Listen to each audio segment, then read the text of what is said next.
All right. Hello, everybody. Welcome back to. First off, actually, I should say Happy New Year because I don't know if I filmed a video in January. But my name is Will, and this is Will's Wisdom and More. And yeah, this is a channel that I created on YouTube for my friends and family and subscribers out there that enjoy tarot and oracle readings, and I love doing them. It's something that runs in my family. I wanted to tell you guys I'm so sorry about January. I got really sick and I lost my job, basically. I'm sorry about this, guys. I'm outside of Starbucks, actually. I'm outside of a Starbucks filming this by traffic, so you're going to hear lots of cars in between. But basically, I got really sick for like 3 weeks, and it was really bad. I had pneumonia and just horrible. And I didn't have the energy really to film, so I apologize. So that's why it took me a while to get back to you guys as far as filming these videos. But I'm feeling healthy and better now. I'm still in school. I started school actually at the end of January when I was feeling better. And yeah, things are going better now. So it's February, it's a new month. So I figured why not now. I am getting some new oracle decks and tarot decks soon, guys. So bear with me. This is also being filmed from a new phone that I have temporarily. So bear with me. But the decks I'm using is the Oracle deck, as before, by Pam Grout and Colette Brown Reed. And of course the Guide to the Tarot, which is the basic classic Rider-Waite deck. And this is what all basic readers should start off with. This is really good. And so what I'm going to do, guys, is I'm going to do a kind of a Celtic Cross 10-card reading for you guys, because I know it's been a while. And I already shuffled and prayed over the cards and put down 10 cards, or let the cards come to me, I should say. And I'm not going to lay it out in the traditional Celtic Cross style. And again, this is a general reading, guys. General reading. So if it doesn't apply to you, I apologize, but I'm doing the best I can. These cards, the third one, I believe, at the top here, is the one that it was at the bottom of the deck with an oracle card. But these two are messages for this week, okay? And I'm going to call this a monthly reading, actually, for you guys. And the reason why I'm doing that for monthlies for now, for the month of February, is because basically I don't know exactly what I'm going to have time to film between taking care of my grandmother, who's sick as well. I don't know if anybody knew my grandfather died right before Christmas time, and so it's been kind of difficult on my family, so I apologize, guys. But I do appreciate everybody's input and you guys staying tough, and thank you. If my subscriber count went down, I don't really care, because it's not what it's about. It's about entertaining my family, my friends, and my new friends out there on YouTube and Facebook. And by the way, thank you for all the likes on Will's Wisdom and More on Facebook. I appreciate that too. I do want to do a contest soon where I'm doing a giveaway. I'll send somebody probably one of these decks, maybe. I'm thinking about. We'll see. I'm not sure yet. Anyways, guys, so let's go ahead and do it. This is going to be a monthly reading for the month of February, Celtic Cross style. And all right, and let's see what the cards say for this month of February. And I'll explain what the cards are as we go in position, okay? And actually, a lot. I'm going to go ahead and just lay them out Celtic Cross style, or as much as I can. Knight of Cups. Ooh, that's interesting. In case you guys can't see, there we go. 4, 5, 6. Nice. Ooh, 7. King, Queen of Cups. Queen of Cups, 7.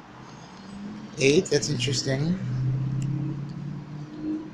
9. That makes sense. 2. The Hangman. And then 10. Okay. So there's the spread as a whole, guys, just so you know. Take a look at that. Okay, so the first card in the Celtic Cross reading, or February in this case, represents you. It's who you are, where you are right now in the moment. And we have the Two of Pentacles. And so the Two of Pentacles, guys, hope you can still hear me, it represents balancing or juggling finances and jobs or decisions. If you see in the background, the water's kind of choppy. The ship's kind of going a little different. Both ships are going different ways. This guy looks like he's having trouble balancing things. So there might be some, maybe it's a job or some choices as far as your money is concerned, finances. That's what the Pentacles represent. Earth, practical matters. So you might be having trouble balancing, or you might be learning how to balance, actually. What draws me about this card is the infinity symbol here, which was our theme last year. which was the personal power. And I like how it's kind of like now the infinity sign. So either this means that you are learning how to balance your finances and your job and all that, or you're having trouble, depending on whatever you interpret, okay? Now, the second card we have is the Knight of Cups. Now, cups represent emotions, and they are associated with water signs. And I like the Knight of Cups card because if you see, to me, this is always the Knight in Shining Armor cup. He's got the waters flowing here. There's kind of, the land's kind of goldish, even though I think that's a desert. But look at the wings up here at the top. We just came out of Mercury retrograde, guys, and this is like messages. So, and it's an emotional message, but he's bringing forth a cup. So I feel like this could be a love card. The second card represents, it's like, basically it can either hinder you or aid you, depending on what you decide. But I feel this is a positive card. So I feel like somebody maybe even coming in to rescue you or help you or bring you emotional satisfaction as far as your trouble times or the balancing act that you're doing, juggling act, if you will. Now, the third card is, they say traditionally, is your ultimate goals, wishes, desires, hopes, dreams, what you ultimately hope to achieve. And I like this card. It's one of my favorite cards, the Page of Pentacles again. And the pages represent young people. And the background's gold, and there's water, and there's lots of trees. So this could represent ourselves, learning how to, once we've been having trouble maybe juggling our finances or balancing things, we finally make a decision, or we have a choice. By the way, two is duality, so choices to be made. So, and we find that choice, and we're looking at it, and we're happy, we're content with it. It could represent a young person coming along in our lives, helping us financially too. But I really feel this is mainly particularly talking about us ourselves, us envisioning our financial success and being happy with it. Okay. Now we have in the distant past, which is number 4. That is like what happened to you a long time ago, and then we have the recent past too, which is like what just happened, but what these two cards relate. So what happened a long time ago is still affecting you, and what just happened, kind of a thing. So we have another Pentacle card, the Six of Pentacles, and this is one of my favorite cards too. Hope you guys can still hear me. The Six of Pentacles is basically, it's like the give and take card. Sorry about that. And what it represents, guys, is basically sharing your finances. So like, let's say, it's tax season, for example. Let's say you get some good money coming in from your taxes. And let's say, somebody, a friend, family member, somebody needs help. Well, you definitely will help them out. You'll have the money and finances and the need to help them out, to aid them in whatever it needs. It could be somebody coming to you as well. Maybe you're the poor people in this card here. I'm sorry about the glare, guys. It's horrible. But maybe you're the person that's been needing help, and so somebody might come along and help you, or somebody did, actually, I should say, come along and help you in the past. So maybe there's a lesson that you need to remember as far as sharing and giving and receiving, hence the scales, balancing. But the recent past, we have the third card technically in the Major Arcana, but it's the second. The High Priestess. Now, I used to despise this card, but I actually really like it. The High Priestess is the ultimate mother. She's like the gray area. She has the moon, which is her intuition, which I love that crescent moon, by the way. The pomegranates in the background represent knowledge, and she basically represents seeing both sides of the situation, but the in-between areas. Seeing the unseen. So I think in the past, distant past, there's some lesson you need to learn about giving and taking and sharing as far as your finances go. And then maybe you weren't paying attention to your intuition, or you paid attention to your intuition too much. But that's what this represents. Or maybe you're supposed to pay attention to your intuition now, because the 6th card, which is your future outcome, what's going to happen to you next, basically. We have one of my favorite cards too, which is the 4 of Rods. Okay. Look at this card, guys, just real quickly. Seriously, there's this big, huge, stable castle in the background with those two people celebrating. Now, 4 is a stable number all on its own. Okay, so 4 is stability. Now, the 4 of Rods represents, traditionally, it can represent a happy home, a marriage card. It can also represent the good things happening as far as the home friends and family goes. That's what this represents. And so for me, what I get a sense is that you're learning from your past mistakes of giving and taking and paying attention to intuition, knowing what's right for you, and that this is going to be a good month for you outcome-wise, because you have the 4 Rods. So you're going to be happy and victorious in whatever it is you're doing.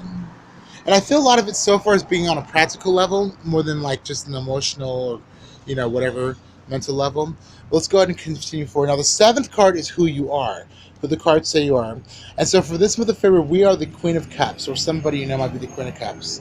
Now, again, cups are water. So far we've got emotion and practical matters and finances. So it's interesting. Water and earth. I like that. But the Queen of Cups is highly psychic. She's intuitive. She has premonitions. That's why she's staring intently at this cup here. The water round is a little rough, but it's more like calm and tranquil. And she's kind of like the mother card as far as your emotions. So I feel like we are going to be in control of our emotions. And again, with the High Priestess in this card, I would say these two cards, we're paying attention to our intuition and knowing what's right for us and what situations feel right and what don't, okay? And how I know this is the next card we have is the Environmental Factors card, number 8. And we have the Ace of Wands. Now, y'all know by now, and if you don't know, this is education for you. Ace of Wands, any ace in any deck, tarot deck you get, I don't care if it's a cosmic whatever deck, a dream deck, whatever deck you get, any ace you get means a new beginning. Wands, by the way, I forgot to say here, wands represent passion, desire, fire signs, artistic abilities. So if we have stability here and happiness as our outcome, we are starting over on a new creative path. I believe that this is kind of like for people who might be going on their ultimate destiny as far as like what they want to do with their lives. Let's say you want to be a baker or you want to be a dentist. You might be going back to school for that. It could mean like maybe a new job opportunity too, but I kind of am shying away from that. But I mean, again, it could be. But the Ace of Wands represents a new opportunity as far as creativity, our inner passions coming out, a new beginning. We're coming into our own, and 2016, I believe, is the year of service and passion. Anyways, so for this month, you're really going to be actually, since it's the month of the lovers, hence Valentine's Day, I would actually say some of you might be getting pregnant, maybe, or pursuing a hot and tempting relationship. But yeah, this is a creative new beginning of some sort. Okay. Now, the 9th card, guys, is your environmental factors. Your emotions. Your inner emotions. How